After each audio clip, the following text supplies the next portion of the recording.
World war ఎప్పుడు జరిగింది, second world war ఎప్పుడు జరిగింది, కుదిరితే అందరూ కూడా కమెంట్స్ రూపంలో మీ ఆన్సర్ అనేది రాయండి. 1914 నుంచి 1918 మధ్య జర్మనీ అలియన్స్ కి బ్రిటన్ అలియన్స్ కి ఫస్ట్ వరల్డ్ వార్ అనేది జరిగింది.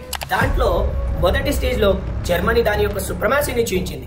1939 నుంచి 45 మధ్య సెకండ్ వరల్డ్ వార్ అనేది జరిగింది. దాంట్లో కూడా జర్మనీ అలియన్స్ ఒక స్ప్లెండెడ్ పర్ఫార్మెన్స్ అనేది ఇచ్చింది. కానీ చివరికి ఎవరు గెలిచారు? బ్రిటన్ అలియన్స్ అయినటువంటిది గెలిచింది. అవునా కాదా?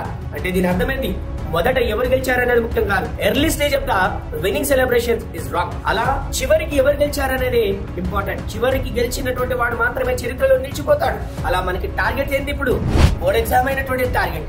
ఆ బోర్డ్ ఎగ్జామ్ కి ఇప్పటి నుంచే ప్రిపరేషన్ అనేది మనం స్టార్ట్ చేయాలి. అవునా కాదా?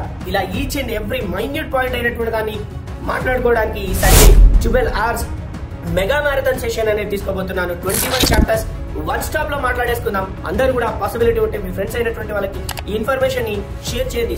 మర్చిపోకండి నాన్న, సండే రోజు 12 hours mega marathon session, 21 lessons ఆగకుండా నాన్ స్టాప్ గా మనం మాట్లాడుకుందాం. ఖచ్చితంగా మీరు ఎంజాయ్ చేస్తారు. There is no doubt at all. Thank you buddies.